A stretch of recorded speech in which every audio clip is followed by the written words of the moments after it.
Dominic Castellano avait tué 47 personnes au cours de sa vie, mais il ne s'était jamais senti trembler comme à cet instant, en voyant sa fille rire sur les épaules d'une domestique sans nom. Le soleil de l'après-midi à Los Angeles projetait des rayons dorés à travers les fenêtres du manoir de Beverly Hills. Mais à l'intérieur, il n'y avait toujours que de la froideur. Depuis 2 ans, cet endroit n'était pas différent d'une tombe. Magnifique, luxueux, mais sans vie. Dominic était rentré plus tôt que prévu. La réunion avec la famille Ricci s'était terminée brusquement. Leurs représentants avaient osé remettre en question le pouvoir de la famille Castellano. Un seul regard glacial de Dominic avait suffi. Personne n'avait besoin de mourir aujourd'hui, mais la tension s'accrochait encore à ses épaules comme des chaînes de fer. Ses pas résonnaient dans le couloir de marbre vide. Les domestiques se dispersaient comme des ombres en le voyant. Personne n'osait regarder le maître directement dans les yeux. Dominic Castellano était un homme qui pouvait couper le souffle des gens d'un simple regard. Mais c'est alors qu'il l'a entendu, un rire d'enfant. Dominic s'est figé en plein pas. Ce son qu'il pensait mort en même temps qu'Elena, il y a 2 ans. Depuis cette nuit, la nuit où la voiture de sa femme a explosé sur la Pacific Coast Highway, sa fille Lily n'avait pas prononcé un seul mot. Pas un cri, pas un murmure, et certainement pas un rire. Les médecins appelaient ça le mutisme sélectif. Les experts en traumatisme appelaient ça un blocage psychologique. Dominic, lui, appelait ça simplement la mort de l'âme de sa petite fille. Il avait dépensé des millions. Les meilleurs pédopsychiatres de Los Angeles, des spécialistes du traumatisme venus de New York, un thérapeute comportemental de renom venu de Londres. Aucun d'entre eux n'avait réussi à faire prononcer un seul mot à Lily. Mais maintenant, ce rire. Dominic se dirigea silencieusement vers la buanderie, à l'arrière du manoir. Son instinct, aiguisé par 20 ans dans la pègre, le maintenait caché derrière la porte entr'ouverte. Ce qu'il vit lui arrêta le cœur. Une jeune femme, la nouvelle domestique qu'il avait à peine remarquée il y a 2 semaines, faisait la lessive en portant Lily sur ses épaules. La petite fille s'agrippait à ses cheveux, rebondissant à chaque mouvement de la femme. Et Lily riait. Plus que rire, elle était radieuse. Ses yeux pétillaient d'une lumière que Dominic n'avait pas vue depuis le dernier matin où Elena était encore en vie. Les petites mains de Lily applaudissaient tandis que la femme chantait une mélodie familière. « Tu es mon rayon de soleil, mon unique rayon de soleil. » Cette chanson, la chanson d'Elena. Les mains de Dominic se serrèrent en poing. Son cœur battait si violemment qu'il faillit éclater dans sa poitrine. Il voulait se précipiter, exiger une explication pour cette folie. Une domestique n'avait pas le droit de toucher sa fille. Une étrangère n'avait pas le droit de faire sourire son enfant, alors que lui, son propre père, n'y parvenait pas. Mais ses pieds refusaient de bouger. Car à ce moment-là, Lily se pencha, enroula ses petits bras autour du cou de la femme. Elle posa sa tête contre ses cheveux, avec une intimité que Dominic n'avait jamais vue en 2 ans. Des larmes lui brûlaient les yeux. L'homme le plus dangereux de la côte ouest se tenait caché derrière une porte, luttant pour respirer. Il regardait sa fille renaître dans les bras de quelqu'un dont il ne connaissait même pas le nom. Qui était cette femme? Comment pouvait-elle faire ce que des millions de dollars et des dizaines d'experts n'avaient pas réussi à faire? Dominic recula lentement, sans se faire remarquer. Ses yeux ne quittaient pas l'image de Lily souriante. Un sourire si éclatant, si pur, qu'il brisait tous les murs de glace qu'il avait construits autour de son cœur. Et il sut que cette femme, d'une manière ou d'une autre, ramenait sa fille d'entre les morts. Dominic Castellano, l'homme qui n'avait peur de rien, sentit pour la première fois son âme trembler. Pas de colère, pas de haine, mais de quelque chose qu'il pensait mort à jamais. L'espoir. Il y a 8 ans, la ruelle derrière Skid Row, dans le centre de Los Angeles, sentait les ordures et le désespoir. C'est là que Grace Sullivan, âgée de 16 ans, a appris ce que signifiait être invisible. 3 hommes l'avaient coincée contre le mur de briques humides. Elle s'était de nouveau enfuie du foyer, cet endroit où les mains du gardien se promenaient là où elles ne devaient pas, où les plus grands volaient la nourriture des plus jeunes, où l'espoir allait mourir. On dirait qu'on a trouvé une petite égarée, grogna l'un d'eux en lui saisissant le bras.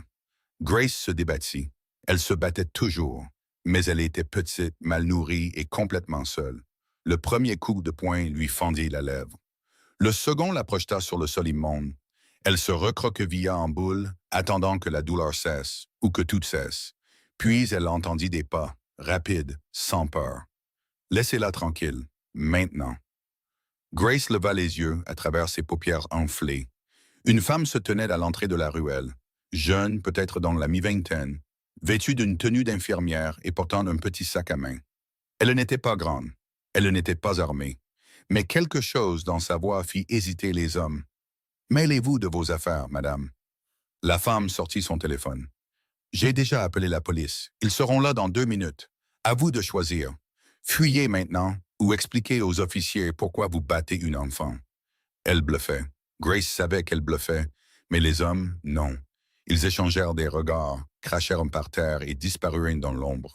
La femme se précipita aux côtés de Grace, s'agenouillant dans la saleté sans hésitation. « Peux-tu marcher? Je t'emmène dans un endroit sûr. » Grace voulait dire non. Elle avait appris depuis longtemps que personne n'aidait gratuitement. Tout le monde voulait quelque chose. Mais les yeux de la femme, chauds, bruns et remplis de quelque chose que Grace n'avait jamais vu diriger vers elle, la firent hocher la tête. Cette nuit-là, dans un minuscule studio qui sentait la lavande et l'antiseptique, Elena Reyes a pansé les blessures de Grace avec des mains douces. « Comment t'appelles-tu? »« Grace. Grace Sullivan. »« Je suis Elena. » Elle sourit, le genre de sourire qui atteignait ses yeux. « Tu n'as pas à y retourner, Grace, à cet endroit qui t'a fait du mal. » Grace tressaillit. « Vous ne savez rien de moi. »« J'en sais assez. » Elena finit de bander ses côtes. « Je sais que tu es une battante. Je sais que tu survis seule depuis trop longtemps. Et je sais, » elle leva le menton de Grace, forçant la jeune fille à croiser son regard. « Tu ne mérites pas de vivre comme ça. Tu mérites d'être aimée. » Ces mots brisèrent quelque chose à l'intérieur de Grace. Elle pleura cette nuit-là, de sanglots laids et haletants qu'elle avait retenus pendant des années. Elena la serra dans ses bras pendant tout ce temps, sans jamais la lâcher. Dans les semaines qui suivirent, Elena devint la sœur que Grace n'avait jamais eue. Elle navigua dans le système défaillant des familles d'accueil, trouva une aide juridique et obtint l'émancipation de Grace à 17 ans. Elle l'aida à postuler pour des bourses, lui loua une petite chambre près d'une université communautaire et l'appela chaque semaine sans faute. « Pourquoi? » demanda Grace un jour. « Pourquoi vous souciez-vous autant d'une personne insignifiante comme moi? » La réponse d'Elena resterait avec elle pour toujours. « Parce que quelqu'un m'a aidé un jour où je n'avais rien. Et la seule façon de rembourser cette dette, c'est d'aider quelqu'un d'autre. C'est comme ça que l'amour fonctionne, Grace. Il ne s'arrête pas. Il se multiplie. » Pendant 8 ans, Grace a vu Elena tomber amoureuse d'un homme nommé Dominic. Elle l'a vu devenir la mère d'une magnifique petite fille nommée Lily. Elle l'a vu se transformer d'une infirmière en difficulté en une femme qui portait la lumière partout où elle allait. Elena était la famille de Grace, son mentor, sa foi. Et puis, il y a 2 ans, Elena est morte. Ils ont appelé ça un accident, mais Grace connaissait Elena. Elle savait à quel point elle était prudente, comment elle vérifiait toujours sa voiture avant de conduire. Quelque chose n'allait pas, et Grace ne trouverait pas le repos tant qu'elle n'aurait pas découvert la vérité. 3 mois avant que Grace n'entre dans la demeure des Castellano, son téléphone sonna à 2 heures du matin. Elle travaillait tard au centre de thérapie pour enfants de l'Est de Los Angeles. Elle examinait les dossiers d'enfants traumatisés, des enfants qui lui rappelaient celle qu'elle était à 16 ans. Le nom sur l'écran la fit marquer une pause. Ryan Cole, son vieil ami de l'université, maintenant détective au sein de la police de Los Angeles. « Ryan, il est tard. Qu'est-ce qui ne va pas? » Sa voix était basse, prudente. La voix d'un homme qui savait qu'il franchissait des limites. « Grace, j'ai besoin que tu écoutes attentivement. Et j'ai besoin que tu me promettes de ne rien faire de stupide. » Son cœur commença à s'emballer. « Qu'est-ce que c'est? » Une longue pause, puis « Elena Castellano, ton amie qui est morte il y a 2 ans dans cet accident de voiture sur la Pacific Coast Highway. » La prise de Grace sur le téléphone se resserra. Elle n'avait pas prononcé le nom d'Elena à voix haute depuis des mois. La blessure était encore trop vive. « Quoi à son sujet? » J'ai ressorti le dossier officieusement. Quelque chose clochait depuis que tu en as parlé au dîner le mois dernier. Ryan expira. « Grace, ses freins ont été coupés. Un travail propre, professionnel. Ce n'était pas un accident. C'était un meurtre. » Le monde s'arrêta de tourner. Grace resta figée dans le bureau vide, sa vision se brouillant. Un meurtre. Elena La belle, la gentille, l'altruiste Elena avait été assassinée. Qui? Sa voix sortit comme un murmure. Qui a fait ça? Je ne sais pas. L'affaire a été classée vite, trop vite. Quelqu'un de puissant l'a fait disparaître. Le ton de Ryan devint urgent. Écoute-moi, Grace. Elena était mariée à Dominic Castellano. Tu sais qui il est. Toute la côte ouest sait qui il est. C'est le territoire de la mafia. Si tu commences à creuser, tu finiras dans un sac mortuaire. Je m'en fiche, Grace. Elle m'a sauvé la vie, Ryan. C'est grâce à elle que je suis en vie, que j'ai un diplôme, un travail, un avenir. Et tu me dis que quelqu'un l'a assassiné et s'en est tiré? Je te dis de laisser les autorités s'en occuper. Les autorités ont classé l'affaire. La voix de Grace se brisa. Tu viens de dire que quelqu'un de puissant l'a enterrée. Alors qui va se battre pour elle? Qui va lui obtenir justice? Le silence s'étira entre eux. Finalement, Ryan soupira. Si tu comptes le faire, et je sais que je ne peux pas t'en empêcher, sois intelligente. Ne confonde personne, ne pose pas de questions qui attirent l'attention, et pour l'amour de Dieu, ne laisse personne dans cette maison savoir qui tu es vraiment. Après la fin de l'appel, Grace resta assise seule dans l'obscurité pendant des heures. Elle se souvint du dernier message d'Elena, envoyé quelques jours seulement avant sa mort. Une photo de Lily, 3 ans, souriant dans un jardin plein de roses. Elle me rappelle toi, Grace. Les mêmes yeux, le même esprit. Elle sera une battante, tout comme toi. Maintenant, cette petite fille avait 5 ans, silencieuse et noyée dans des cauchemars. Grace rassembla tout ce qu'elle pouvait trouver sur la maison des Castellano. Articles de presse, traits sur les réseaux sociaux, agences de domestiques qui fournissaient du personnel aux familles riches. Elle apprit que Lily avait rejeté chaque nounou, chaque thérapeute, chaque spécialiste que son père avait engagé. L'enfant n'avait pas prononcé un mot depuis qu'elle avait vu la voiture de sa mère brûler. Grace ferma son ordinateur portable. Sa décision était prise. Elle entrerait dans ce manoir. Elle protégerait Lily comme Elena l'avait protégée. Elle découvrirait qui avait tué la seule personne qui l'avait jamais aimée inconditionnellement. Et le responsable paierait. Grace regarda la photo d'Elena sur son bureau, souriante, radieuse, vivante. « Tu m'as sauvée, Elena, » murmura-t-elle. « Maintenant, je vais sauver ta fille, et je vais trouver le monstre qui t'a enlevé à nous. » Elle ne savait pas encore que le monstre portait un visage familier. Elle ne savait pas que la vérité allait ébranler l'Empire Castellano jusqu'à ses fondations. Mais elle était prête à marcher dans les ténèbres. Pour Elena, pour Lily, pour la justice. Les grilles en fer de la propriété Castellano se sont levées devant Grace, comme l'entrée d'un autre monde. Un monde de pouvoir, de secrets et de mort. Elle s'était préparée pendant 3 mois. Un curriculum vitae impeccable sous son vrai nom, mais sans aucune trace de son lien avec Elena. De fausses références d'une agence de personnel domestique. Une vérification d'antécédents qui ne révélait rien d'autre qu'une orpheline qui avait travaillé pour payer ses études. La maison des Castellano avait besoin d'une nouvelle domestique. Grace s'était assurée d'être la candidate parfaite. Maintenant, debout devant le manoir de Beverly Hills, elle comprenait pourquoi les gens l'appelaient une forteresse. L'architecture était stupéfiante, des colonnes de marbre blanc, des jardins manucurés, des fontaines qui scintillaient sous le soleil de Californie.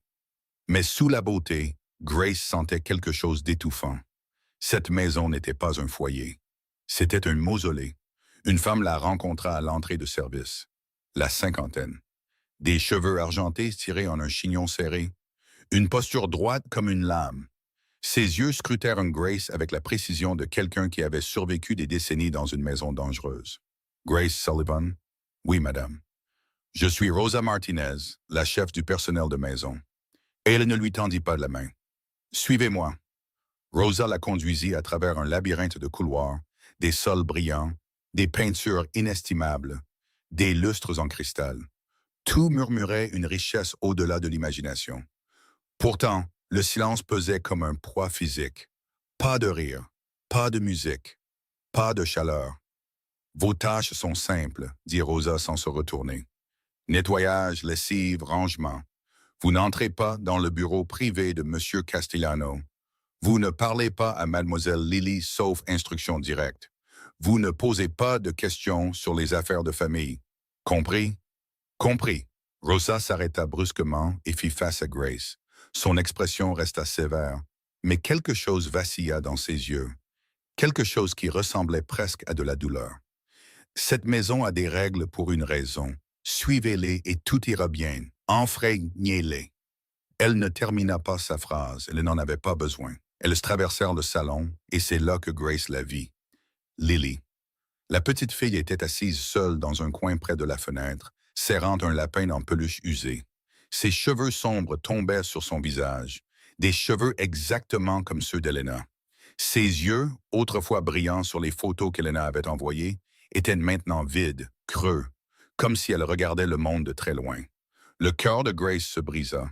C'était l'enfant qu'Elena avait aimé plus que tout, l'enfant qu'elle avait rêvé d'élever, de voir grandir. Maintenant, cet enfant était assis en silence, piégé dans son propre chagrin, sans personne pour la tenir. Il fallut toute la maîtrise de soi de Grace pour ne pas courir vers elle. « Ne la fixez pas », dit Rosa doucement. Mademoiselle Lily ne réagit pas bien à l'attention. Grace se força à détourner le regard, mais l'image se grava dans sa mémoire. Un ange brisé dans une maison d'ombre. Elle continuait vers les quartiers du personnel quand des pas résonnèrent d'en haut. Lourds, délibérés, autoritaires. Grace leva les yeux. Un homme descendait le grand escalier. Grand, large d'épaules, vêtu d'un costume noir qui lui allait comme une armure. Son visage aurait pu être sculpté dans le marbre. Une mâchoire carrée, des pommettes hautes, des yeux de la couleur des tempêtes d'hiver.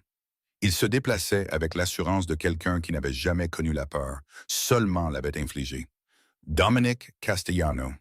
Son regard balaya la pièce sans s'arrêter sur Grace. Pour lui, elle était invisible, juste une autre servante, une autre personne insignifiante. Bien, pensa Grace, c'est exactement ce que je dois être. Il disparut dans un couloir et l'air sembla se détendre. Rosa expira doucement. C'était M. Castellano. Vous le verrez rarement. Quand vous le verrez, vous disparaîtrez. C'est clair? Très clair. Cette nuit-là, seule dans sa petite chambre de personnel, Grace fixa le plafond. C'était l'antre du monstre, un endroit où Elena avait vécu, aimé et finalement était morte, mais quelque part dans cette forteresse froide, une petite fille avait besoin d'être sauvée, et Grace ne la laisserait pas tomber. Une semaine passa, et Grace apprit le rythme du silence de Lily. Chaque fois qu'elle entrait dans une pièce, la petite fille disparaissait. Comme un fantôme, Lily se glissait derrière les meubles, dans les coins, à travers les portes, gardant toujours une distance entre elle et le monde. Les autres membres du personnel chuchotaient qu'elle était irrécupérable, qu'elle avait été brisée au-delà de toute réparation. Grace refusait de le croire. Elle se souvenait des mots d'Elena d'il y a des années, prononcés dans ce petit appartement, en pensant les blessures d'une fugueuse de 16 ans. Ne force rien, Grace. L'amour trouve son propre chemin. Il faut juste être assez patient pour le laisser faire. Alors Grace cessa d'essayer d'approcher Lily directement. Au lieu de cela, le deuxième jour de sa deuxième semaine, elle laissa quelque chose devant la porte de la chambre de Lily. Une seule fleur sauvage, petite, délicate, cueillie au bord du jardin du domaine, là où les roses manucurées laissaient une place au chaos de la nature. Pas de mots, pas d'explication, juste une fleur. Le lendemain matin, la fleur avait disparu. Grace en laissa une autre. Jour 3, jour 4. Chaque matin, une petite fleur sauvage apparaissait à la porte de Lily. Chaque matin, elle disparaissait. Le 5e jour, quelque chose changea. Grace époussetait le couloir quand elle sentit un mouvement derrière elle. Elle se tourna lentement, prudemment, comme on approche un animal effrayé. Lily se tenait au bout du couloir. Elle ne s'enfuit pas. Ses yeux sombres, les yeux d'Elena, observaient Grace avec une intensité qui lui serra la poitrine. La petite fille serrait son lapin en peluche contre sa poitrine, ses doigts s'enfonçant dans son tissu usé. Grace ne bougea pas, ne parla pas. Elle offrit simplement un doux sourire et retourna à son travail, donnant à Lily l'espace dont elle avait besoin. L'enfant resta là pendant 3 bonnes minutes avant de se retirer dans sa chambre. Un progrès. Le 7e jour, Grace trouva Lily qui l'attendait dans le couloir. Dans sa petite main, elle tenait la fleur du matin, une minuscule fleur sauvage violette aux pétales en forme de larme. Leurs yeux se rencontrèrent. Pour la première fois, Lily ne détourna pas le regard. Grace s'agenouilla lentement, se faisant petite, non menaçante.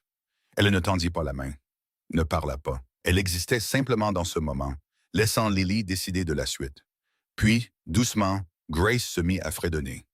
La mélodie s'éleva, douce et familière, une chanson qui vivait dans son cœur depuis 8 ans. La chanson qu'Helena lui avait chantée cette première nuit, où elle était blessée et brisée, convaincue que personne au monde ne se souciait de sa vie ou de sa mort. Tu es mon rayon de soleil, mon unique rayon de soleil. Les yeux de Lily s'écarquillèrent. Sa lèvre inférieure trembla. Et puis, sans prévenir, la petite fille a couru vers elle et a jeté ses bras autour des jambes de Grace, pressant son visage contre ses genoux.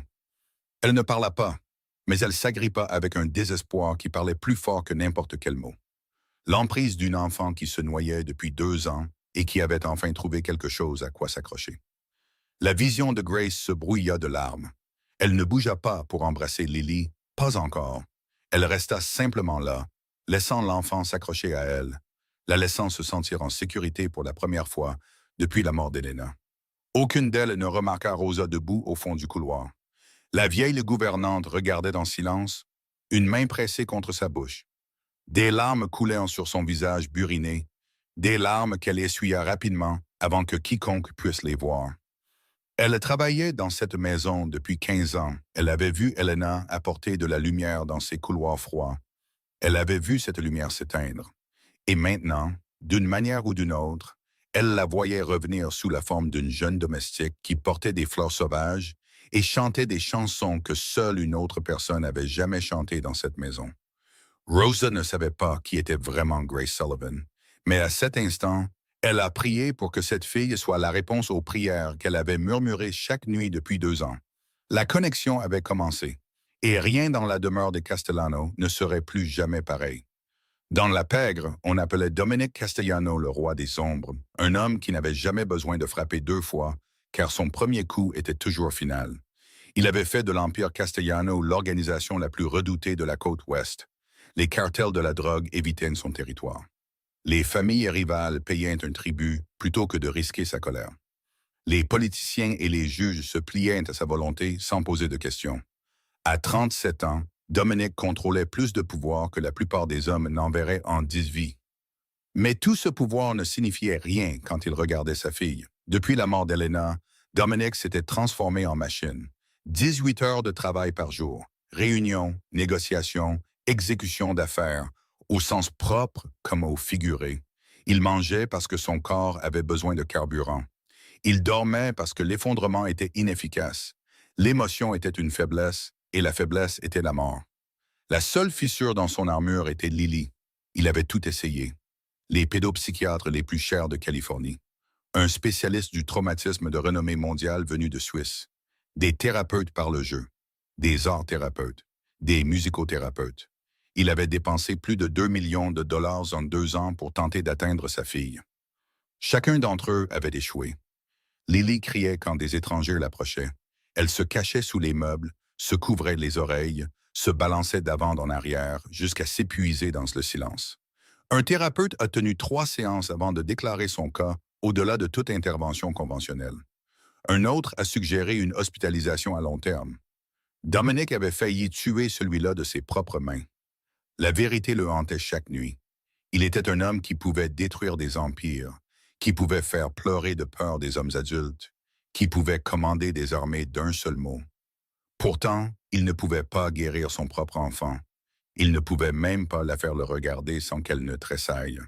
C'est pourquoi, chaque nuit, après que la maison soit tombée dans le silence, Dominic s'asseyait seul dans son bureau et regardait les enregistrements de sécurité. Il se disait que c'était la routine. Un chef de la pègre doit surveiller son domaine. Mais ses yeux trouvaient toujours la même silhouette, la nouvelle domestique au sourire discret et au mouvement doux. Grace Sullivan. Il l'avait à peine remarqué lors du processus d'embauche. Juste un autre nom sur une liste approuvée par Rosa. Une autre servante invisible dans une maison pleine d'entre elles. Mais quelque chose chez elle était différent. Nuit après nuit, Dominic la voyait laisser des fleurs devant la porte de Lily. Il la voyait garder ses distances, ne jamais pousser, ne jamais exiger. Il voyait la patience dans chacun de ses mouvements. Une patience qui semblait presque surnaturelle. Et puis, la 7e nuit, il vit quelque chose qui lui arrêta le cœur. Lily courut vers Grace. enroula ses bras autour des jambes de la domestique et s'y accrocha.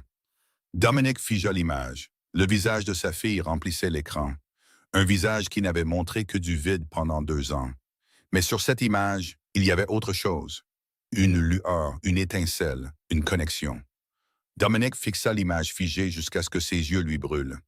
2 millions de dollars, 17 spécialistes, d'innombrables heures de thérapie, et aucun d'eux n'avait accompli ce que cette domestique sans nom avait réussi en 2 semaines, avec rien d'autre que des fleurs sauvages et du silence.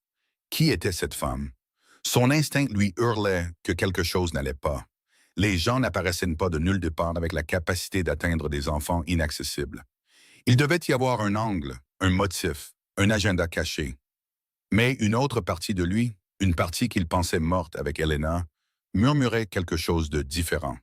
L'espoir. Pour la première fois en 2 ans, Dominic Castellano sentit la glace autour de son cœur se fissurer. Et il ne savait pas s'il devait être reconnaissant ou terrifié. La Rolls-Royce noire glissa à travers les grilles du manoir comme un corbillard transportant la royauté. Chaque domestique de la maison sentit son arrivée avant de la voir. L'air devint plus lourd. Les voix se firent un chuchotement. Même la lumière du soleil qui filtrait par les fenêtres sembla s'assombrir. Margaret Castellano était arrivée. Grace polissait la rampe lorsque la porte d'entrée s'ouvrit. Elle vit une femme d'une 60aine d'années entrer. Grande, incroyablement élégante, vêtue d'un tailleur Chanel noir qui coûtait plus que le salaire annuel de la plupart des gens. Des cheveux argentés coiffés en un chignon parfait. Des diamants scintillant à sa gorge, mais ce furent ses yeux qui glacèrent le sang de Grace. Ses yeux ne contenaient aucune chaleur, seulement du calcul, seulement du pouvoir. Rosa apparut instantanément, inclinant la tête. « Madame Castellano, nous ne vous attendions pas. Je n'annonce pas mes visites dans la maison de ma propre famille. » La voix de Margaret était aussi tranchante que de l'acier poli. « Où est mon fils? »« Dans son bureau, madame. » Margaret passa sans un mot de plus. Les domestiques se pressèrent contre les murs à son passage, évitant son regard comme une proie évite un prédateur. Grace resta immobile, observant. C'était donc la mère de Dominic, le véritable pouvoir derrière le trône des Castellano. La femme qu'Helena avait un jour décrite à voix basse comme la personne la plus dangereuse de cette famille. Quelques minutes plus tard, des voix fortes résonnèrent du bureau de Dominic. Grace ne pouvait pas entendre les mots, mais le ton était sans équivoque. Une bataille entre deux volontés formidables. Elle trouva une excuse pour épousseter le couloir voisin, attrapant des fragments de la conversation. « Tu as assez pleuré, Dominic. 2 ans, c'est excessif. Je ne discuterai plus de cela. La famille Chen propose leur fille.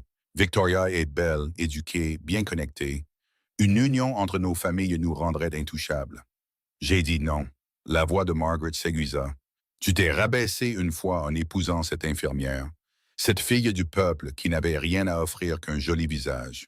Je ne te permettrai pas de te gâcher à nouveau. » Silence. Un silence dangereux.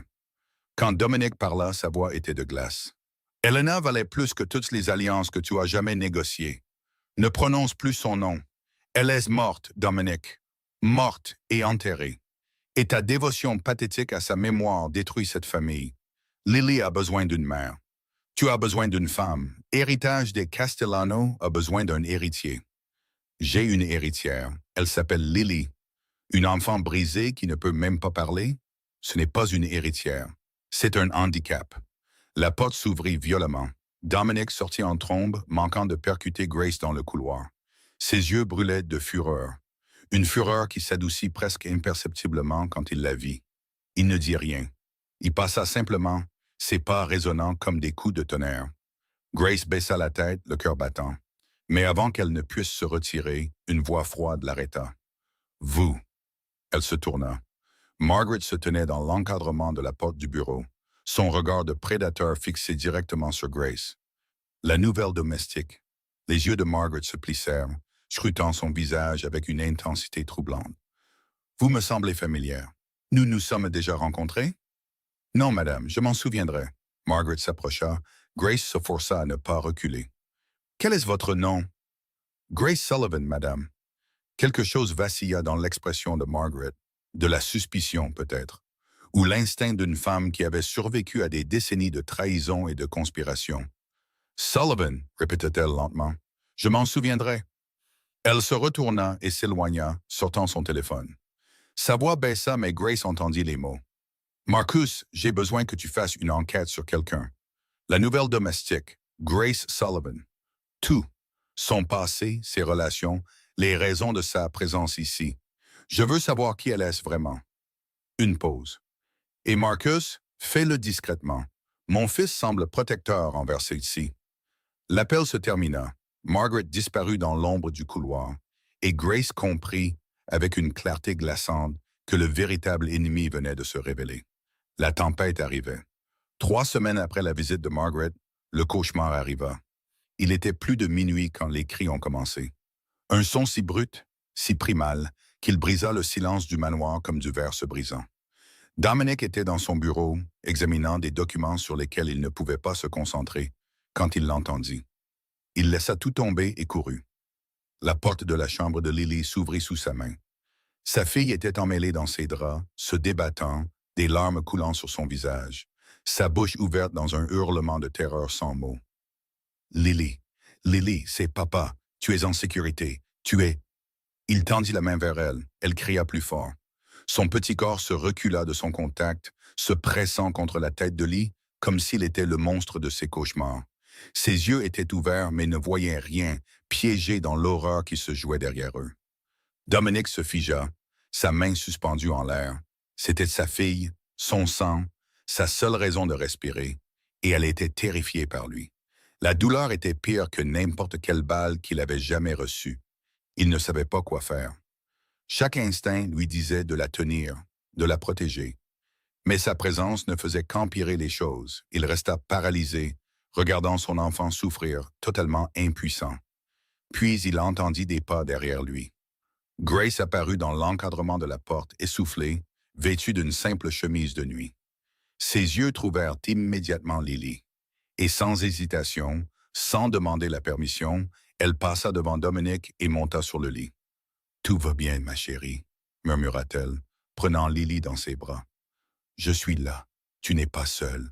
Je te tiens. » Dominic voulut protester. Ce n'était pas sa place. Ce n'était pas son enfant. Mais les mots moururent dans sa gorge quand il vit la réaction de Lily. La petite fille ne se dégagea pas. Au lieu de cela, elle se blottit plus profondément dans l'étreinte de Grace, ses petites poings agrippant le tissu de la chemise de nuit de Grace. Les cris se calmèrent en sanglots. Les sanglots s'adoucirent en gémissements. Grace se mit à la bercer doucement, puis elle se mit à chanter. « Tu es mon rayon de soleil, mon unique rayon de soleil. » Cette chanson, la chanson d'Elena, la berceuse qu'elle avait chantée à Lily chaque soir avant de dormir. « Tu me rends heureux quand le ciel est gris. » La poitrine de Dominic se serra. Il recula dans l'encadrement de la porte, incapable de détourner le regard. « Tu ne sauras jamais, ma chère, combien je t'aime. » La respiration de Lily ralentit. Ses tremblements s'apaisèrent. Elle pressa son oreille contre le cœur de Grace, écoutant son rythme régulier. Et puis, « Maman, maman », je la chantais. Dominic cessa de respirer. Maman avait l'habitude de chanter ça. Des mots. Lily parlait. Après 2 ans de silence, sa fille parlait. Grace la serra plus fort, des larmes coulant sur ses joues. « Je sais, ma chérie, je sais qu'elle le faisait. » Lily leva la tête. Ses yeux sombres, les yeux d'Elena, regardèrent Grace avec une clarté qui avait été absente depuis si longtemps.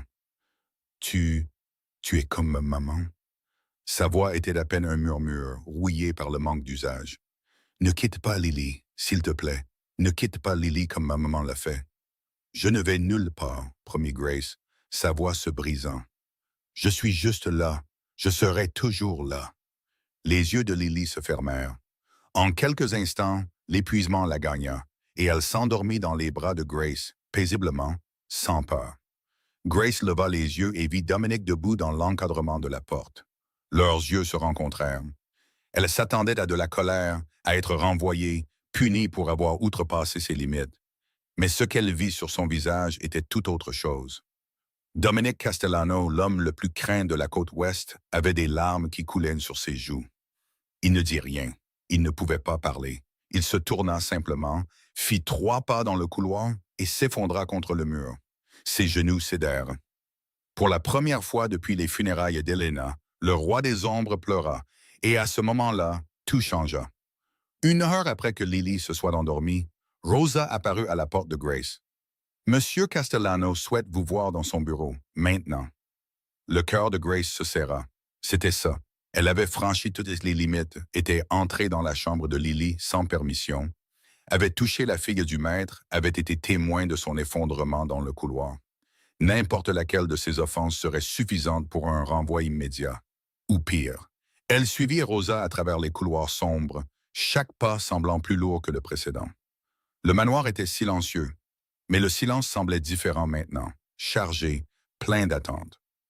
Rosa s'arrêta à la porte du bureau. « Bonne chance », murmura-t-elle, et quelque chose dans son ton suggérait qu'elle le pensait vraiment. Grace frappa. « Entrez ». Le bureau était faiblement éclairé, des ombres s'accumulant dans les coins où la lumière de la lampe ne pouvait pas atteindre. Dominique se tenait près de la fenêtre, le dos tourné, regardant le jardin éclairé par la lune. Il avait enlevé sa veste, sa chemise blanche était froissée. Il ressemblait moins à un chef de la pègre qu'à un homme qui portait le poids du monde sur ses épaules. Grace se tenait juste à l'intérieur de la porte, les mains jointes, attendant le jugement. Les minutes passèrent. Le silence s'étira jusqu'à devenir presque insupportable. Finalement, sans se retourner, Dominique parla. « Comment avez-vous fait? » Grace cligna des yeux. « Monsieur? » « Ma fille. » Sa voix était calme, dépouillée de son autorité habituelle. Elle n'a pas parlé depuis 2 ans. Les meilleurs spécialistes du monde n'ont pas pu l'atteindre. « Et vous? » Il marqua une pause, luttant avec les mots. « Comment? » Grace déglutit. Elle s'était attendue à des accusations, pas à des questions. « Je n'ai rien fait de spécial, dit-elle honnêtement. Je l'ai juste aimé, c'est tout. » Dominique se tourna. Dans la pénombre, son visage était illisible, mais ses yeux froids et calculateurs, contenaient quelque chose de différent, quelque chose de brut. « Juste aimé », répéta-t-il lentement, comme s'il goûtait les mots. « Les enfants n'ont pas besoin d'être réparés, Monsieur Castellano. Ils ont besoin de se sentir en sécurité. Ils ont besoin de savoir que quelqu'un les voit vraiment. Lily est invisible depuis 2 ans, entourée de gens qui essaient de la réparer, mais personne n'est simplement avec elle. » Dominique la fixa longuement, puis il posa une question qui la prit complètement au dépourvu. « N'avez-vous pas peur de moi? » Grace croisa son regard. Chaque instinct lui disait de détourner les yeux, de mentir, de donner la réponse sûre. Mais quelque chose, peut-être la voix d'Helena dans sa mémoire, lui disant de toujours dire la vérité, la fit refuser. « Vous êtes terrifiant, dit-elle doucement. Tout le monde dans cette maison a peur de vous. J'ai entendu les rumeurs sur ce que vous faites, qui vous êtes. Et oui, une partie de moi a peur d'être ici en ce moment. » L'expression de Dominique ne changea pas. « Alors pourquoi êtes-vous entré en courant dans la chambre de ma fille ce soir? Pourquoi l'avez-vous tenue dans vos bras alors que vous saviez que cela pourrait tout vous coûter? » Parce que Lily n'est pas terrifiante. Lily est une petite fille de 5 ans qui a perdu sa mère et qui se noie dans le chagrin pendant que tout le monde autour d'elle garde ses distances. La voix de Grace se renforça. Elle avait besoin de quelqu'un. J'étais là. Je le referais. Le silence emplit la pièce. Dominique l'étudia, non pas avec suspicion, non pas avec colère, mais avec quelque chose qui ressemblait presque à de l'émerveillement. Personne ne lui parlait comme ça. Personne n'osait. Et pourtant, cette domestique sans nom se tenait là, croisant son regard sans ciller, disant la vérité sans s'excuser. Finalement, il hocha la tête. « À partir de maintenant, vous avez la permission d'être avec Lily chaque fois qu'elle a besoin de vous, jour et nuit, sans restriction. » Grace laissa échapper un souffle qu'elle ne savait pas qu'elle retenait. « Merci, monsieur. » Elle se tourna pour partir. « Mademoiselle Sullivan. » Elle s'arrêta à la porte. « Cette chanson que vous avez chantée, Helena la chantait. » La poitrine de Grace se serra. « Je sais. » Elle sortit avant qu'il ne puisse demander comment. Dominique resta à la fenêtre, regardant la porte longtemps après qu'elle se soit refermée. « Elle n'a pas peur de l'obscurité, » murmura-t-il pour lui-même, tout comme Helena. Et quelque part au fond de son cœur gelé, quelque chose s'agita. Marcus Webb avait survécu 20 ans dans l'organisation Castellano en faisant confiance à son instinct. Ce soir, cet instinct hurlait. Il était assis seul dans son appartement du centre-ville, entouré de dossiers et de photographies étalées sur son bureau.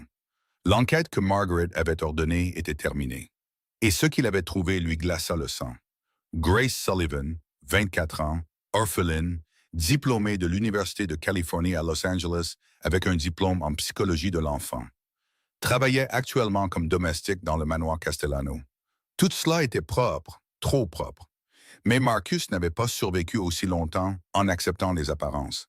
Il creusa plus profondément dans les anciennes archives des réseaux sociaux, les dossiers hospitaliers, la documentation des familles d'accueil. Et enfoui sous des couches d'histoires soigneusement effacées, il le trouva. Une photographie d'il y a 8 ans, un événement caritatif dans un centre communautaire de l'Est de Los Angeles. À l'arrière-plan, à peine visible, deux silhouettes se tenaient ensemble. Elena Reyes est une adolescente aux yeux hantés, Grace Sullivan. Les mains de Marcus tremblèrent en agrandissant l'image. Il n'y avait pas d'erreur possible. La fille qui vivait maintenant sous le toit de Dominic avait connu Elena avant qu'elle ne devienne Elena Castellano. Son esprit revint 2 ans en arrière, à une nuit qu'il avait tenté d'enterrer dans les recoins les plus profonds de sa mémoire. L'appel de Margaret, ses instructions froides et précises, les informations qu'il avait fournies, l'itinéraire d'Elena pour rentrer chez elle, l'heure à laquelle elle serait sur la Pacific Coast Highway, le tronçon de route sans témoin. Il s'était dit que c'était nécessaire, qu'Elena affaiblissait la famille, distrayait Dominic, polluait la lignée avec ses origines modestes. Margaret lui avait promis le pouvoir, la richesse, une place à la table qui lui avait toujours été refusée. Mais maintenant, en regardant cette photographie, Marcus sentait les murs se refermer sur lui. Si Grace connaissait son lien avec Elena, si elle enquêtait sur l'accident, alors tout pourrait s'effondrer. Son implication, les ordres de Margaret, toute la conspiration. Il attrapa son téléphone et composa un numéro. Margaret répondit à la deuxième sonnerie.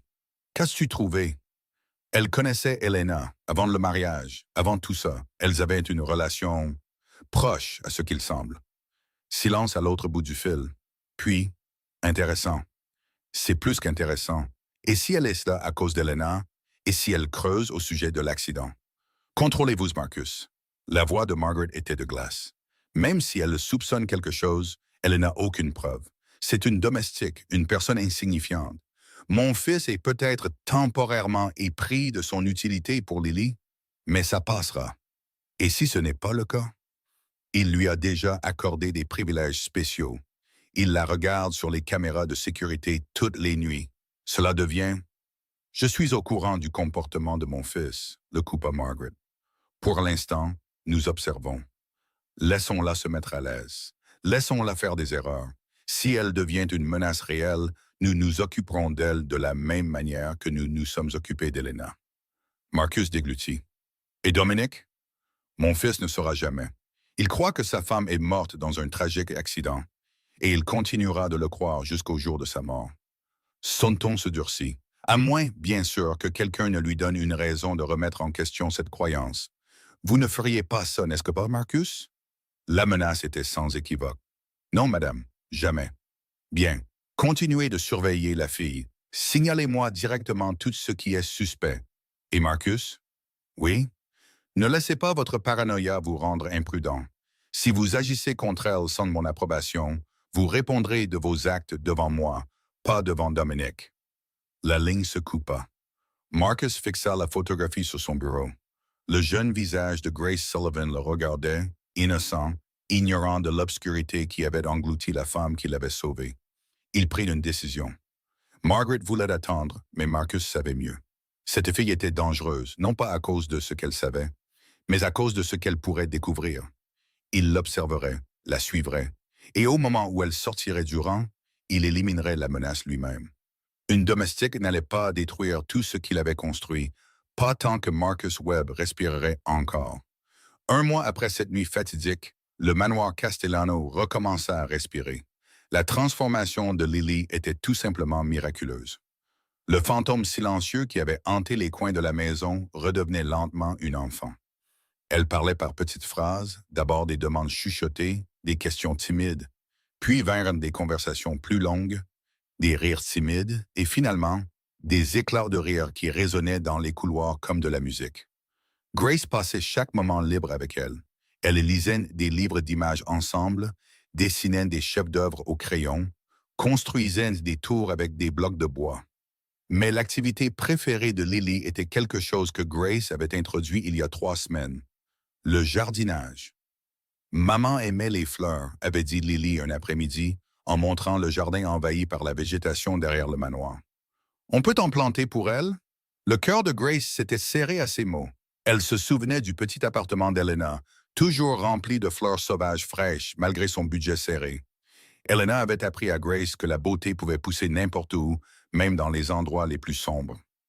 Maintenant, Grace transmettait cette leçon à la fille d'Elena. Elle commençait modestement, un lopin de terre près de la fontaine, débarrassé des mauvaises herbes et préparé avec soin. Grace apprit à Lily comment creuser des trous avec une petite truelle, comment bercer doucement les jeunes plants, comment tasser la terre autour des racines tendres.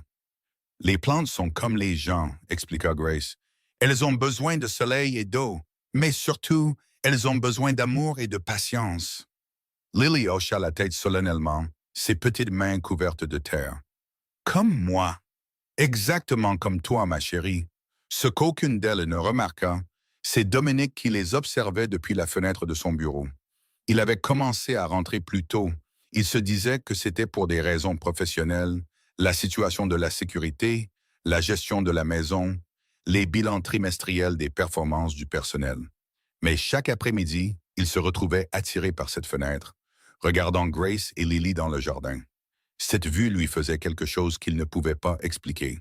Un après-midi particulier, Lily le repéra à la fenêtre et lui fit de grands signes. « Papa, papa! » Dessein. Dominique hésita. Le jardin avait été le domaine d'Elena. Il n'y avait pas mis les pieds depuis sa mort, mais Lily courait déjà vers la maison. Et quelques minutes plus tard, sa petite main tirait sur la sienne. « S'il te plaît, papa, on plante des roses aujourd'hui. Co-Grace dit que les roses sont spéciales. S'il te plaît? » Il baissa les yeux sur les yeux suppliants de sa fille, des yeux qui avaient été vides si longtemps, et découvrit qu'il ne pouvait pas refuser. Le jardin lui semblait étranger. La terre, les outils, les jeunes plants délicats, rien de tout cela n'appartenait à son monde de salle de conseil et de bain de sang. Il se tenait maladroitement à côté du parterre de fleurs, ne sachant que faire de ses mains. Grace était agenouillée à proximité, montrant à Lily comment planter un rosier. Elle leva les yeux vers Dominique et lui offrit un petit sourire. « Vous pouvez aider à creuser le prochain trou, Monsieur Castellano. Ce n'est pas compliqué. » Je n'ai jamais... Il s'arrêta, embarrassé par sa propre impuissance. Il y a une première fois pour tout. Il s'agenouilla à côté d'eux, son costume coûteux se pressant dans la terre. Lily guida ses mains, lui montrant où creuser, à quelle profondeur aller. Son rire éclata quand il fit des erreurs, et étrangement, cela ne le dérangea pas. Puis cela arriva. En attrapant la même truelle, la main de Dominique effleura celle de Grace. Tous deux se figèrent. Leurs yeux se rencontrèrent, les siens gris et gardés, les siens chauds et surpris. Le contact avait été accidentel, ne durant à peine qu'une seconde, mais quelque chose passa entre eux, quelque chose d'électrique, de terrifiant. Grace se retira la première, ses joues devenant roses.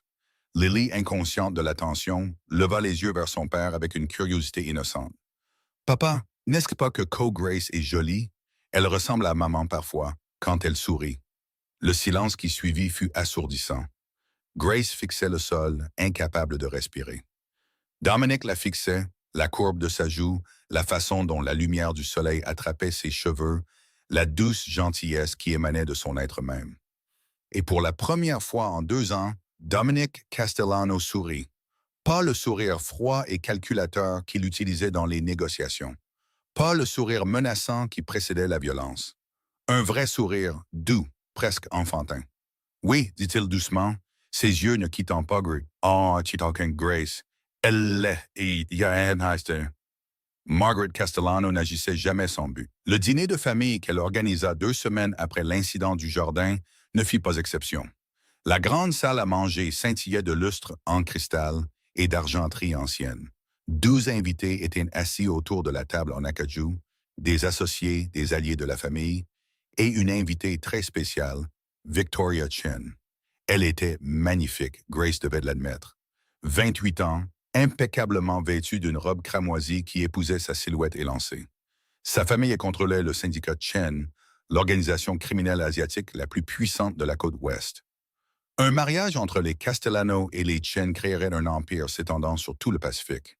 Margaret avait placé Victoria juste à côté de Dominic. Dominic, mon cher, Victoria me parlait justement de son travail caritatif à Hong Kong, dit Margaret, sa voix dégoulinant d'approbation. Une jeune femme si cultivée, si appropriée pour un homme de votre stature.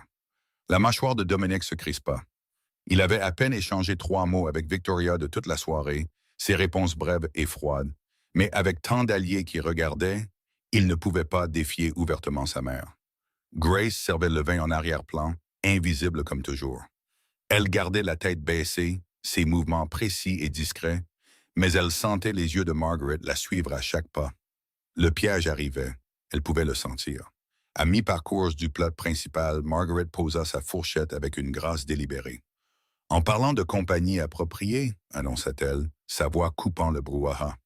Je crois qu'il est temps de discuter d'une certaine situation dans cette maison. Toute conversation cessa. Margaret se tourna, son regard froid trouvant Grace près du poste de service. Vous là, la domestique, avancez. Le sang de Grace se glaça.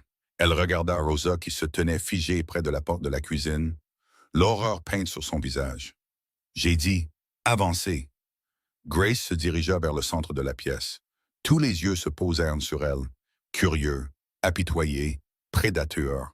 Margaret se leva de sa chaise, tournant autour de Grace comme un requin sentant le sang. Mesdames et messieurs, voici Grace Sullivan, une domestique dans la maison de mon fils. Elle marqua une pause dramatique. Mais elle est bien plus que cela, n'est-ce pas, mademoiselle Sullivan? Grace ne dit rien. Mes sources me disent que vous avez grandi en famille d'accueil, une orpheline sans famille, sans relation, sans passé digne d'être mentionnée. Le sourire de Margaret était aussi tranchant qu'un rasoir. Et pourtant, vous avez réussi à vous insérer dans la vie de ma petite fille, à gagner la confiance de mon fils. Le mot dégoulinait d'insinuation. Dites-moi, mademoiselle Sullivan, quelles sont exactement vos intentions? Qu'est-ce qu'une personne sans le sou espère gagner de la famille Castellano?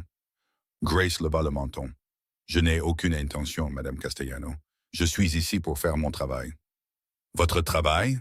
Margaret rit, un son comme du verre brisé. Votre travail est de nettoyer les sols, pas de jouer à la mère pour ma petite fille, pas d'ensorceler mon fils avec je ne sais quoi. Ça suffit. La voix de Dominic coupa à travers la pièce comme une lame. Il se leva lentement, sa chaise raclant contre le sol en marbre. La température sembla chuter de 10 degrés. Même l'expression confiante de Margaret vacilla. Dominic, je ne fais que protéger. Tu humilies un membre de ma maison devant des invités. Sa voix était calme, mais chaque mot portait le poids d'une autorité absolue.